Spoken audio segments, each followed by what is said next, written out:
Magandang umaga po. Sa atin pong ikalawang araw ng Misa de Gallo, ang atin pong mass sponsor ay ang Barangay Lara. Itinatampok sa ating ebanghelyo ngayon ang talaan ng mga ninuno ni Jesus. Ilan sa kanila ay mga taong may mahalagang papel sa kasaysayan ng ating kaligtasan.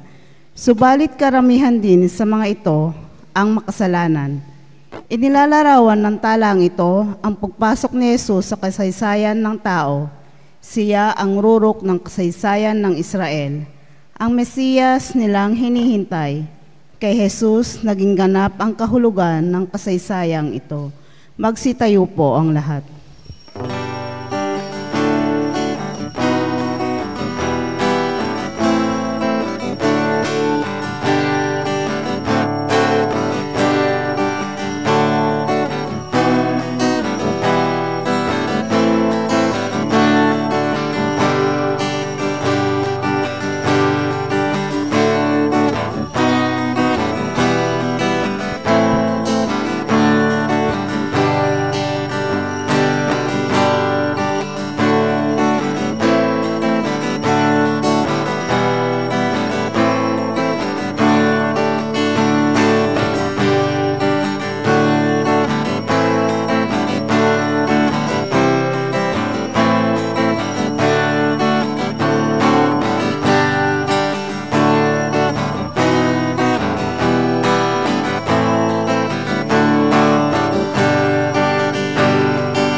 Sa ngalan ng Ama, ng Anak at ng Espiritu Santo.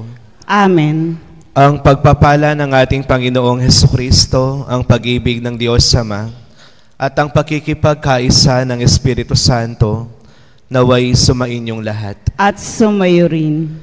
Mga kapatid, tinipon tayo bilang kaanib ng angkan ng Diyos, kaya dumulog tayo sa maawaing Panginoong nagpapatawad ng lubos. Sinugong tagapagpagaling sa mga nagsisisi, Panginoon, kaawaan mo kami. Panginoon, kaawaan mo kami. Dumating na tagapag-anyayang mga makasalanan ay magsisi, Kristo, kaawaan mo kami. Kristo, kaawaan mo kami. Nakaluklok ka sa kanan ng Diyos Ama para ipamagitan kami. Panginoon, kaawaan mo kami. Panginoon, kaawaan mo kami. Kaawaan tayo ng makapangyarihang Diyos, patawarin tayo sa ating mga kasalanan, at patnubayan tayo sa buhay na walang hanggan. Amen. Gloria in excelsis Deo.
Manalangin tayo.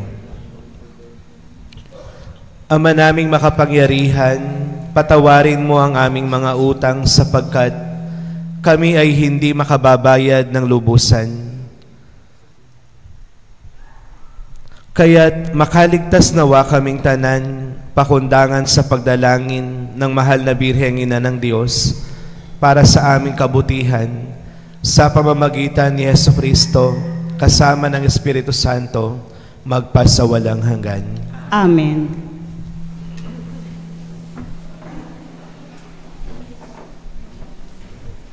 Sa kabila ng pagkukulang at kahinaan ni Huda at ng kanyang lipi, itinuloy pa rin ng Diyos ang kanyang balak. Kay Huda, magmumula ang angkan ni David, at sa lipi ni David, magmumula ang Mesiyas.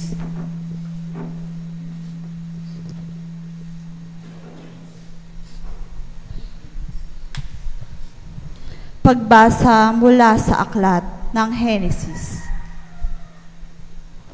Noong mga araw na iyon, tinawag ni Jacob ang mga anak niya at kanyang sinabi, "Kayong mga anak, magsilapit sa akin. Ako, ang inyong ama, ay sumandaling dinggin. Ikaw, Huda, ay papurihan ninyong mga anak ng inyong mga mahal. Hawak mo sa leeg ang iyong kaaway, lahat mong kapatid sa iyo'y gagalang. Mabangis na leon ang inyong larawan, muling nagkukubli matapos pumatay. Ang tulad ni Huday liyong nang hihimlay, walang mangangahas lumapit sino man. Hawak niya'y sentrong tuon sa paanan, sa gisag ng lakas at kapangyarihan. Ito'y tataglayin hanggang sa dumatal. Ang tunay na haring dito'y magtatangan. Ang salita ng Diyos. Salamat sa Diyos. Mabubuhay siyang marangal at sasagana kailanman. Mabubuhay siyang marangal at sasagana kailanman. Turuan mo yaong haring humatol sa katwiran, sa taglay mong katarungan, o Diyos siya'y bahaginan, upang siya'y maging tapat, mamahala sa iyong bayan, at pati sa mahihirap, maging tapat siyang tunay. Mabubuhay siyang marangal at sasagana kailanman. Ang lupain nawa niya'y umunlad at managan, maghari ang katarungan sa lupain nitong bansa. Maging tapat itong hari sa paghatol sa mahirap at ang mga taong walay pag-ukulan ng paglingap. Mabubuhay siyang marangal at sasagana kailanman. Yaong buhay na matwid sa kanyang kapanahunan, madama ng bansa niya at umunlad habang buhay. Yaong kanyang kaharian ay palawak ng palawak mula sa ilog Euphrates sa daigdig ay kakalat. Mabubuhay siyang marangal at sasagana kailanman. Nawa yaong kanyang ngalan ay huwag ngang malimutan, manatiling laging bantog na katulad nitong araw. Nawa siya ay papurihin ng lahat ng mga bansa, at sa Diyos silang lahat dumalangin. Hari nawa pagpalain kami lahat, tulad niyang pinagpala. Mabubuhay siyang marangal at sasagana kailanman.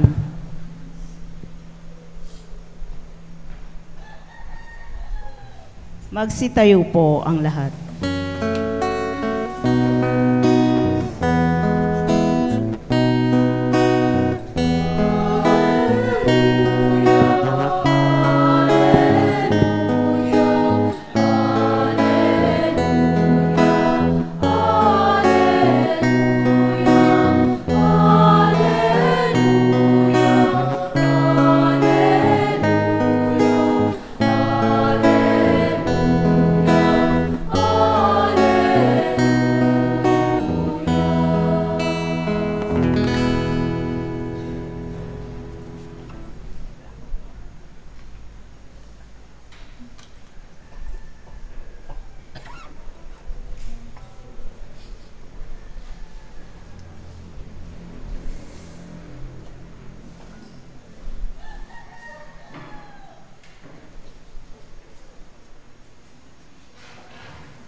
Panalangin sa pagsisindi ng kandila ng Abiento.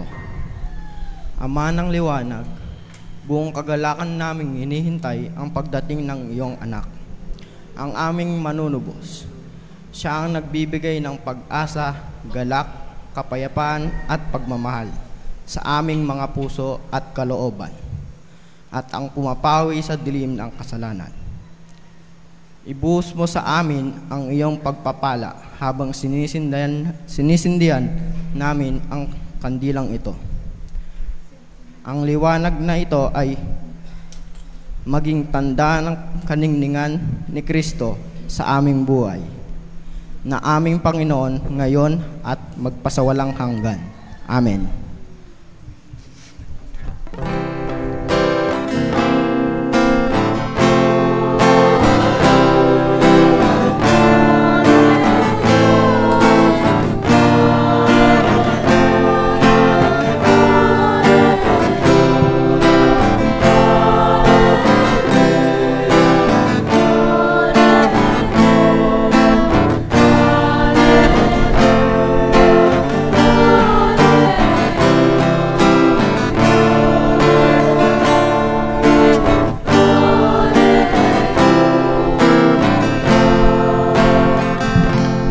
Aleluya, aleluya.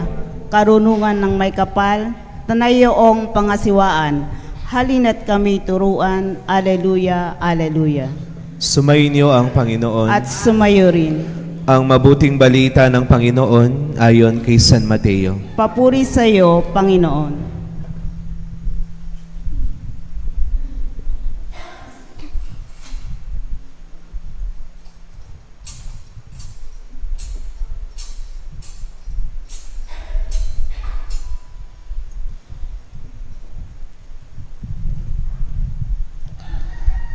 Ito ang lahi ni Jesucristo na mula sa angkan ni David, na mula naman sa lahi ni Abraham. Si Abraham ang ama ni Isaac, si Isaac ang ama ni Jacob, na ama ni Juda at ng kanyang mga kapatid. Naging anak naman ni Juda kay Tamar, sina Fares at Zara. Si Fares ang ama ni Esrom, at si Esrom ang ama ni Aram. Si Aram ang ama ni Aminadab, si Aminadab ang ama ni Naason, na ama naman ni Salmon. Naging anak ni Salmon kay Rahab si Boaz, at naging anak naman ni Boaz kay Ruth si Obed. Si Obed ang ama ni Jesse, na ama ni Haring David. Naging anak ni David si Solomon sa dating asawa ni Urias. Si Solomon naman ang ama ni Roboam. Si Roboam ang ama ni Abias, at si Abias ang ama ni Asa. Si Asa ang ama ni Jehoshaphat, at si Jehoshaphat ang ama ni Joram, na siya namang ama ni Ozias. Itong si Ozias ang ama ni Jotam, na ama ni Akaz, at si Akaz ang ama ni Ezekias.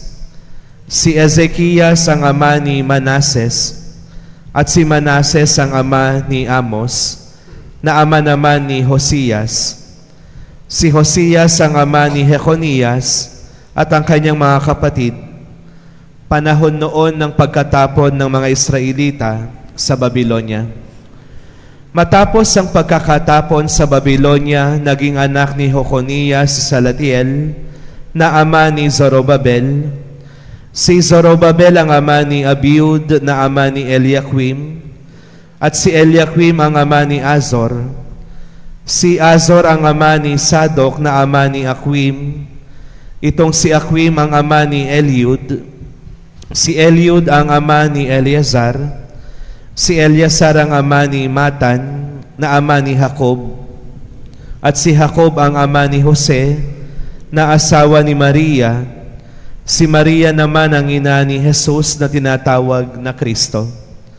Sa makatwid, 14 ang salin lahi mula kay Abraham hanggang kay David, 14 mula kay David hanggang sa pagkakatapon ng mga Israelita sa Babylonia, at 14 din mula sa pagkakatapon sa Babylonia hanggang kay Kristo. Ang mabuting balita ng ating kaligtasan. Pinupuri ka namin, Panginoong Hesukristo.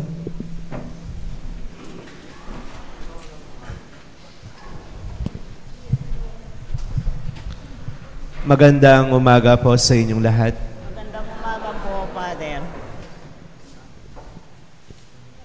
Sa ikalawang araw ng ating pagnonobena para sa darating na Pasko ng Pagsilang, ibinibigay ng ating Ebanghelyo ngayon ang listahan ng mga ninuno ng ating Panginoong Hesukristo.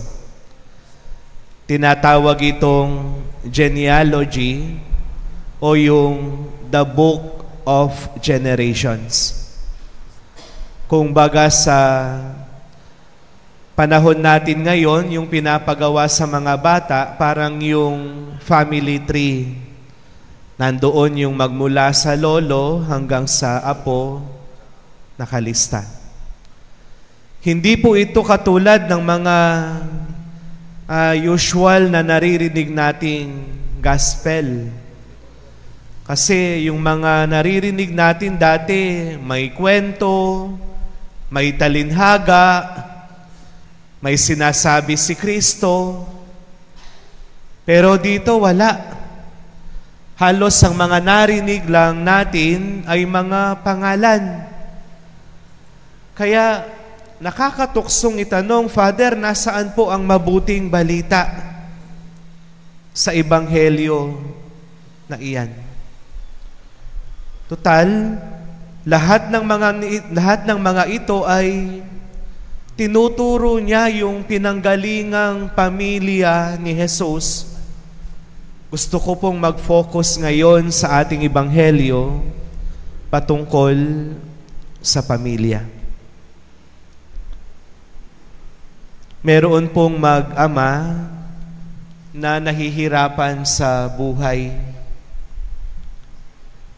Tinanong ng anak yung kanyang tatay, sabi niya, "Tay, wala po ba tayong mga kamag-anak na mayaman?" Ang sabi nung tatay, "Meron naman. Tay, bakit hindi po tayo humingi ng tulong sa mga kamag-anak nating mayaman?" Ang sagot ng tatay, "Hindi na tayo kilala ng mga yon." Bakit hindi na po tayo kilala? Ang sabi nung tatay, kasi malabo na yung kanilang mga mata. Dinugtong ng tatay, "Alam mo ba, anak, kapag yumayaman ang tao, minsan lumalabo ang kanyang mata." Naniniwala ako, sabi nung bata, kasi ikaw, tay, matanda ka na, pero hanggang ngayon malinaw yung mata mo. Kasi hindi tayo mayaman. Mahirap lang tayo. Sino po sa inyo dito yung malabo na yung mata? Pakitaas yung kamay.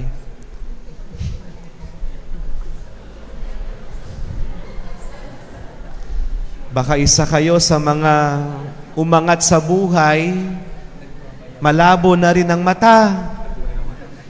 Wala nang nakikita. Hindi na namamansin. O baka meron kayong mga kamag-anak, umangat lang ng konti, lumabo na rin yung mata. Meron? Meron po. Sa barangay marami. Nag-oo sila dun kagabi eh. Pero, di ba, realidad po ito ng buhay. Minsan, isa ito sa mga nakakasakit ng damdamin. Dahil sa kakaunting pera, nakakalimutan na ang relasyon, nakakalimutan na magkakadugo kayo. Diba, nabanggit ko sa inyo nung nag-aaral pa ako sa seminaryo, kasalukuyang nagbabayad ako ng tuition fee. Talagang yung ibang kamag-anak naming mayaman, hindi ako kakilala. Pero nung nagpari ako, pag narinig nila yung Father Cruz, pamangkin ko yan. Biglang dumami ang kamag-anak ko. Ganito po yung realidad ng buhay. At parte po ito ng kwento ng pamilya. 3 punto yung iiwan ko po sa inyo ngayon na base sa ebanghelyo natin at ikukumpara natin kung ano yung nangyayari sa realidad. Una, ang sumulat po ng ebanghelyong ito ay si San Mateo. At alam nyo ba na ang lahat ng mga pangalan na naririto, hindi lahat mga mababait na tao. Merong namumuno dito, napakaraming kinurakot. Merong namumuno dito, napakaraming asawa. Merong prostitute. Merong magnanakaw. Merong walang kwentang leader. Ang ginawa po ni San Mateo, pinagsama-sama niya yung mga mababait, pati yung mga ninuno ni Kristo na makasalanan.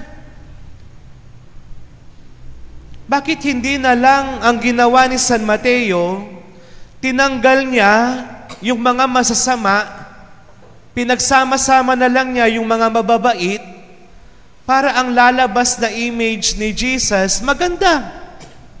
Amen? Bakit ang ginawa ni San Mateo, pinagsama niya yung masama at mabuti? Ang sagot, dahil ito rin ang kagustuhan ng Panginoon. Si Jesus, sa kabila ng mga masasamang pinanggalingan niyang lahi, niyakap niya ang mga ito.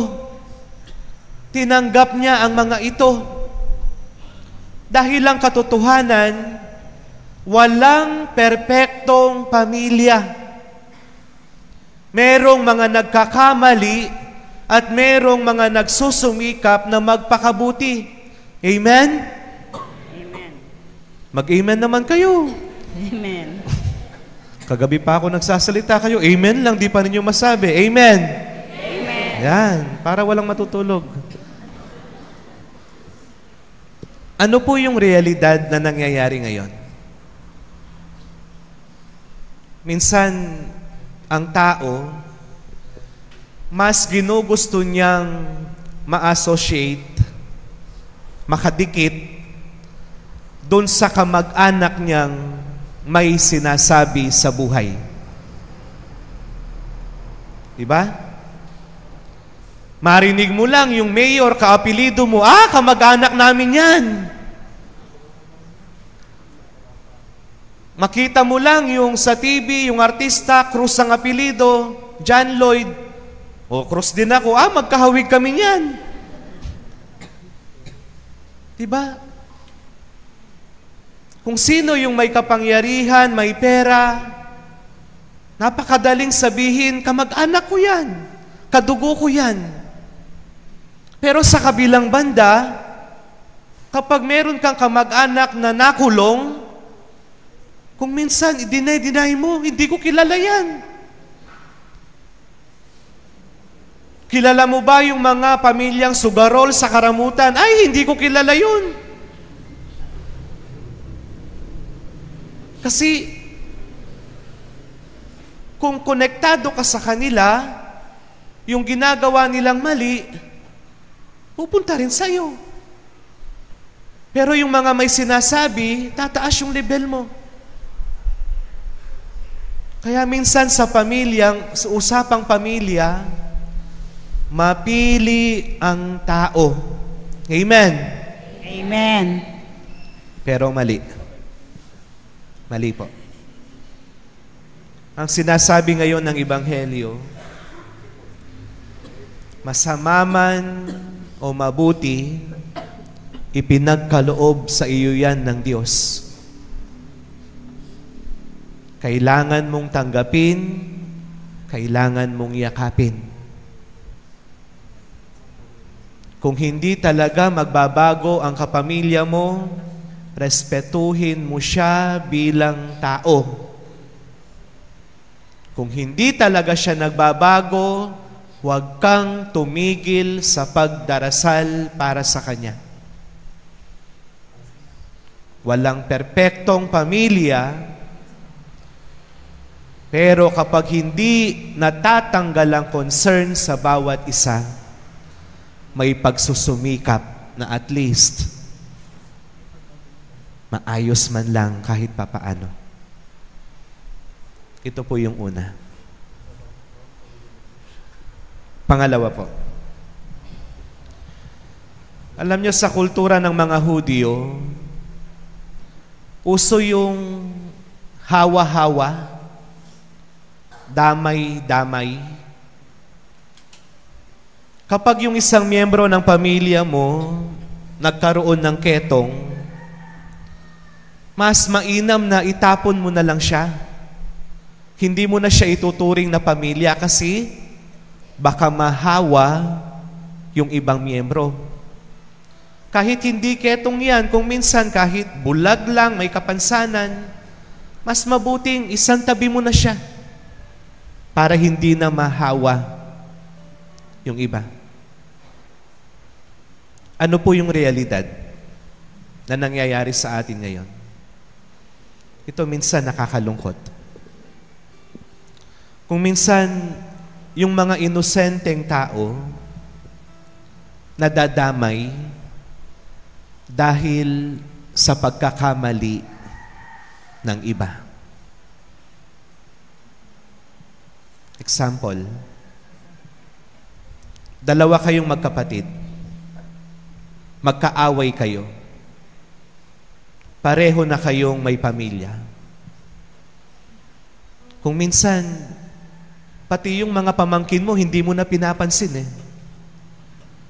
Kung minsan natuturuan mo pa yung mga anak mo na iwasan ng mga pinsan nila. Bakit? Meron bang mga kasalanan ng mga batang ito? Yung asawa mo nakabuntis ng iba. Kinuha ng asawa mo yung anak kasama mo sa bahay. Tapos yung turing mo sa batang ito ay naiiba sa turing mo sa tunay mong mga anak. Bakit? May kasalanan ba ang batang ito?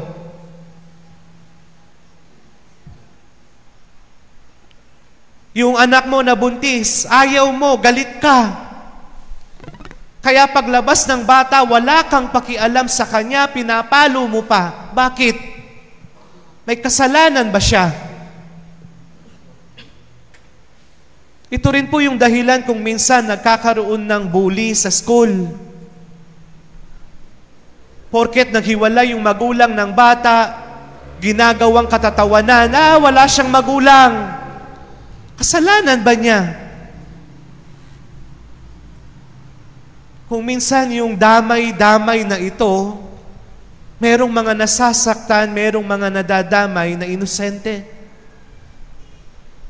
Kaya sana kayo mismo maging mulat kayo, lalo na kapag pinag-usapan ng mga bata. Sa pagkakamali ng iba, kung hindi sila involved, huwag ninyo silang idamay. Amen? Amen. Pangatlo, pinatunayan po ni Jesus, sa kabila ng mga magkakaibang ugali ng mga listahan na naririto, kaya niyang maging iba sa kanila. Hindi niya tinularan kung anong meron sila, lalo na yung mga masama. Kaya kong maging iba sa inyo.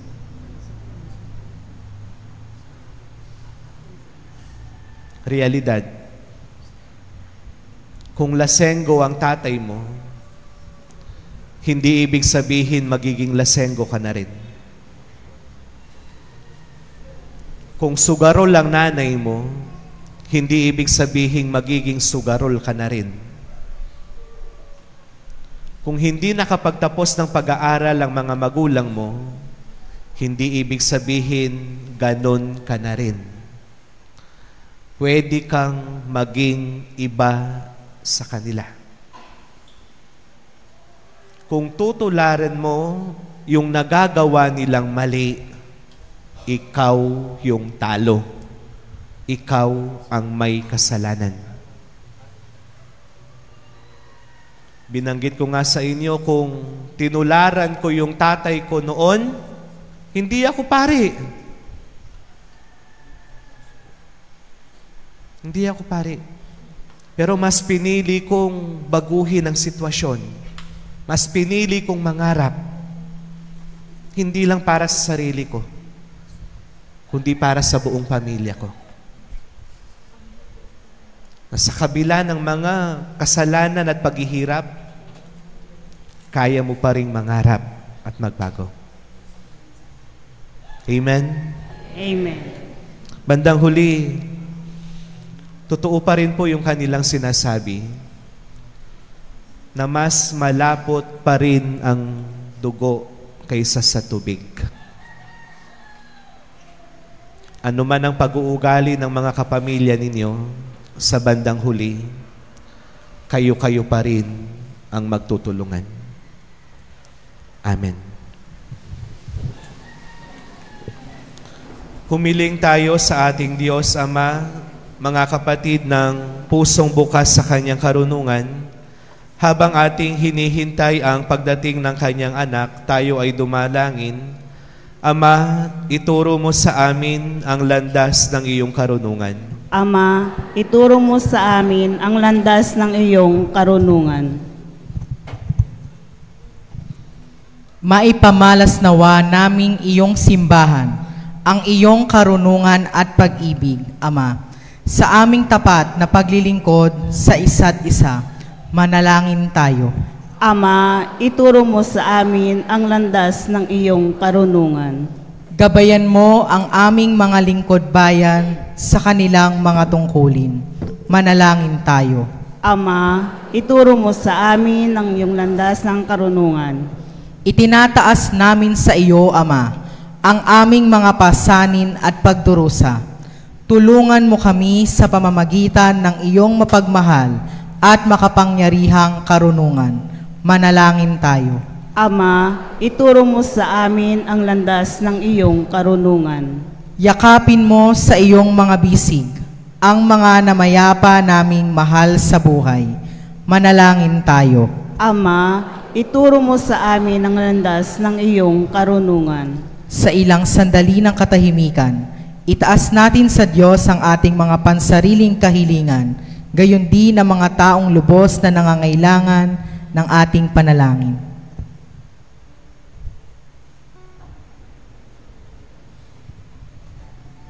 Manalangin tayo. Ama, ituro mo sa amin ang landas ng iyong karunungan.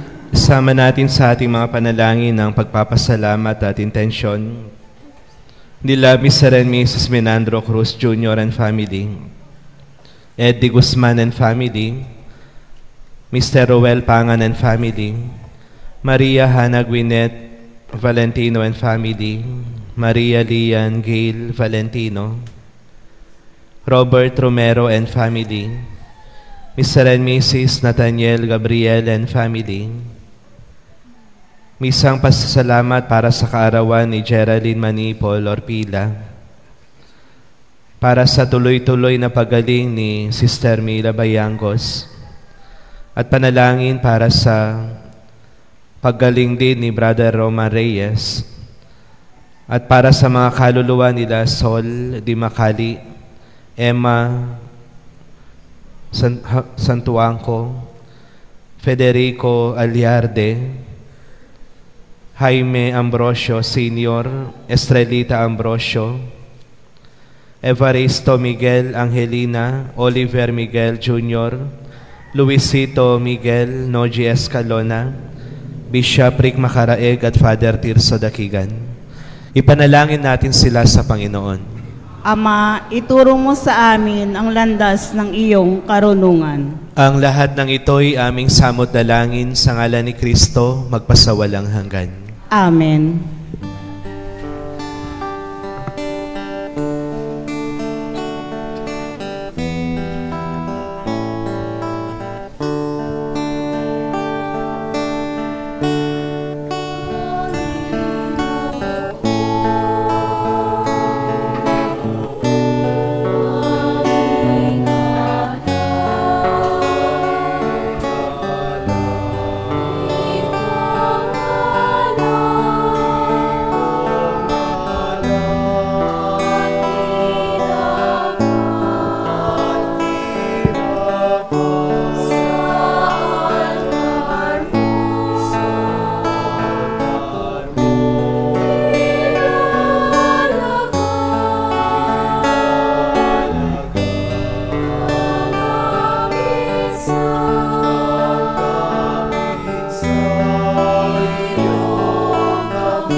of the earth and work of human hands, it will become for us the bread of life.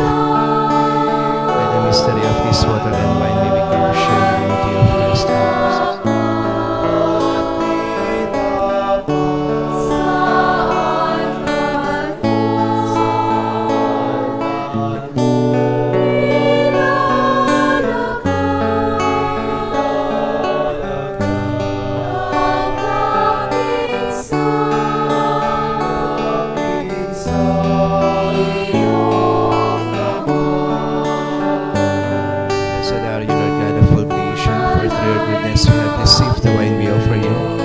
Fruit of the vine and work of human hands, it will become for us our spiritual drink.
Magsitayo po ang lahat.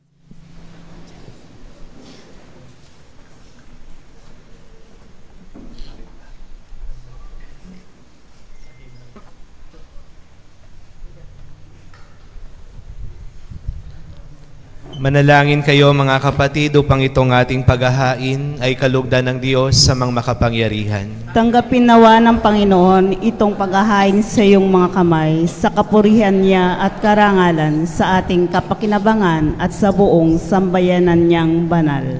Ama naming lumikha, ang iyong nagkatawang taong anak ay tumulong nawa sa aming ginagawa upang siya na iniluwal ni Maria nang di bumawas, kundi lalo pang nagpaganap sa pagkabirhen, ay magpagindapat na kalugdan mo ang aming paghahain sa ikapagpapatawad ng mga kasalanan, sapagkat siya ang Panginoong kasama mo at ng Espiritu Santo magpasawalang hanggan. Amen. Sumainyo ang Panginoon At sumayo rin. Itaas sa Diyos ang inyong puso at diwa. Itinaas na namin sa Panginoon. Pasalamatan natin ang Panginoong ating Diyos. Marapat na siya ay pasalamatan. Ama naming makapangyarihan, tunay ngang marapat na ikay aming pasalamatan sa pamamagitan ni Hesukristo na aming Panginoon. Ang pagsusugo mo sa Kanya ay ipinahayag ng lahat ng mga propeta. Ang pagsilang niya ay pinanabikan ng mahal na Birheng kanyang inang tunay sa kapangyarihan ng Espiritong Banal. Ang pagdating niya ay inilahad ni San Juan Bautista sa kanyang pagbibinyag. Ngayong pinaghahandaan namin ang maligayang araw ng kanyang pagsilang, kami ay nananabik at nananalangin lubos na makaharap sa kanyang kadakilaan. Kaya kaisa ng mga anghel na nagsisiawit ng papuri sa iyo ng walang humpay sa kalangitan, kami nagbubunyi sa iyong kadakilaan.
siluhod po ang lahat.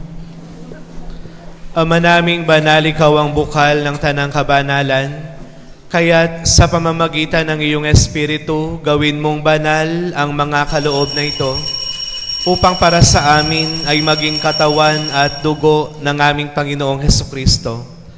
Bago niya pinagtiis ang kusang loob na maging handog, hinawakan niya ang tinapay at pinasalamatan kaniya. Pinaghati-hati niya iyon, iniabot sa kanyang mga alagad at sinabi, "Tanggapin ninyong lahat ito at kanin. Ito ang aking katawan na ihahandog para sa inyo."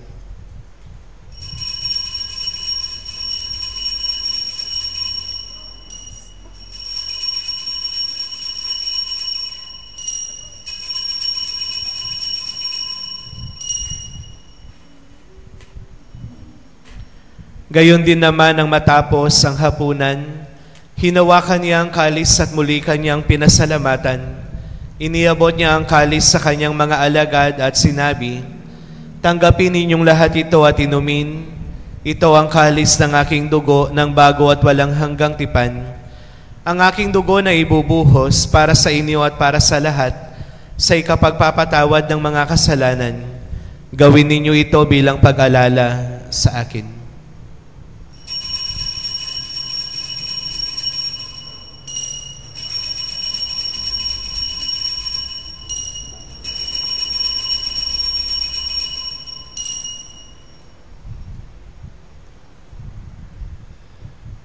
Ang misteryo ng ating pananampalataya.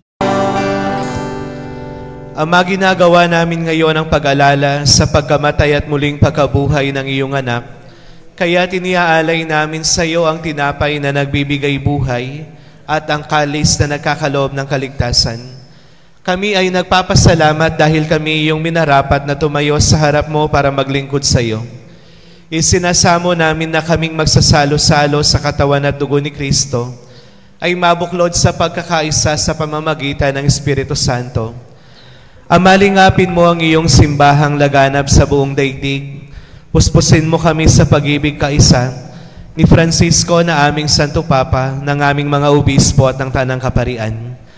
Alalahanin mo rin ang mga kapatid naming nahimlay nang may pag-asang sila'y muling mabubuhay, gayon din ang lahat ng mga pumanaw. Kaawaan mo sila at patuloyin sa iyong kaliwanagan. Kaawaan mo at pagindapatin kaming lahat na makasalo sa iyong buhay na walang wakas, kaisa ng mahal na Birheng Maria na Ina ng Diyos, kaisa ng mga apostol at lahat ng mga banal na namuhay dito sa daigdig ng kalugod-lugod sa iyo. Maipagdiwang nawa namin ang pagpupuri sa ikararangal mo sa pamamagitan ng iyong anak na aming Panginoong Hesukristo. Sa pamamagitan ni Kristo, kasama niya at sa Kanya, ang lahat ng parangal at papuri sa iyo, Diyos samang makapangyarihan, kasama ng Espiritu Santo, magpasawalang hanggan.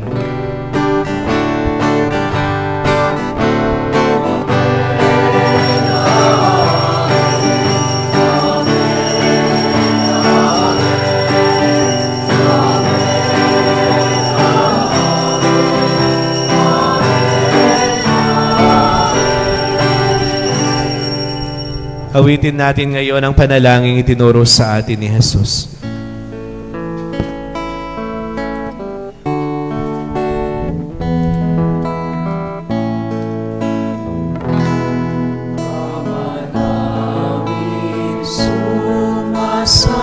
Sumasalangit ka, sambahin ang ngalan mo, mapasa amin ang kaharian mo, sundin ang loob mo dito sa lupa para lang sa langit.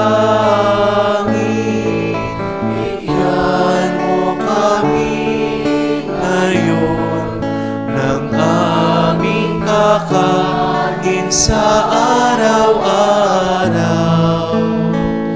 at patawarin mo ang aming mga sala para ng pagpapalagay na nagkakasala sa amin, at huwag mo kaming ipahintulot sa tukso, at iadya mo kami sa lahat ng masama. Hinihiling namin kami adya sa lahat ng masama, pagkalooban ng kapayapaan araw-araw, iligtas sa kasalanan at ilayo sa lahat ng kapahamakan, samantalang aming pinananabikan ang dakilang araw ng pagpapahayag ng tagapagligtas naming si Jesucristo. Sapagkat iyo ang kaharian at ang kapangyarihan at ang kapurihan magpakailanman. Amen. Panginoong Jesucristo, sinabi mo sa iyong mga apostol, kapayapaan ang iniiwan ko sa inyo, ang aking kapayapaan ang ibinibigay ko sa inyo. Tunghayan mo ang aming pananampalataya at huwag ang aming pagkakasala. Pagkalooban mo kami ng kapayapaan at pagkakaisa ayon sa iyong kalooban, kasama ng Espiritu Santo, magpasawalang hanggan. Amen. Ang kapayapaan ng Panginoon ay laging sumainyong lahat. At sumayo rin. Magbigayan at maghangad tayo ng kapayapaan sa bawat isa. Peace be with you. Peace be with you. Peace be with you.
Magsiluhod po ang lahat. Narito ang kordero ng Diyos. Siya ang nag-aalis ng mga kasalanan ng sanlibutan. Mapapalad tayong tinatawag sa kanyang piging. Panginoon, hindi ako karapat-dapat na magpatuloy sa iyo, ngunit sa isang salita mo lamang ay gagaling na ako. Ipagsanggalang tayo ng katawan ng tugon ng Kristo.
Magsitayo po ang lahat.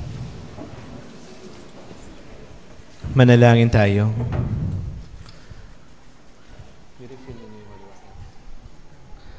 Ama naming mapagmahal, sa pagsasalo namin sa banal na pakikinabang, ang iyong kagandahang loob ay aming hinihiling upang ang pagpaparangal namin sa mahal na Birhen at pagtulad namin sa Kanya ay magpagindapat na aming paglingkuran ang pagganap sa kaloob mong kaligtasan sa pamamagitan ni Hesukristo kasama ng Espiritu Santo magpasawalang hanggan. Amen. Sumainyo ang Panginoon. At sumayo rin. Yumuko kayo at hingin ang biyaya ng Diyos. Ang makapangyarihang Diyos, Ama ng bugtong na anak na naparito na noon at hinihintay nating bumalik ngayon, ay siya nawang magpabanal sa inyo pakundangan sa liwanag ng kanyang pagdating, at siya rin nawang pumuspos sa inyo sa pagpapala ngayon at magpasawalang hanggan. Amen. Patatagin nawa niya kayo sa pananampalataya, paligayahin sa pag-asa, at pakilusin sa pag-ibig na puspos na sigla ngayon at magpasawalang hanggan. Amen. Kayong nagagalak sa pagdating ng nagkatawang taong manunubos, ay puspusin nawa niya ng gantimpalang buhay na di matatapos kapag siya'y dumating ng may mas kadakilaan na lubos ngayon at magpasawalang hanggan. Amen. At pagpalain kayo kasama ang inyong mga mahal sa buhay ng mabait na Diyos sa ngalan ng Ama, ng Anak at ng Espiritu Santo. Amen. Naialay na ang ating banal na misa, humayo kayo sa pag-ibig at kapayapaan ng Panginoon. Salamat sa Diyos.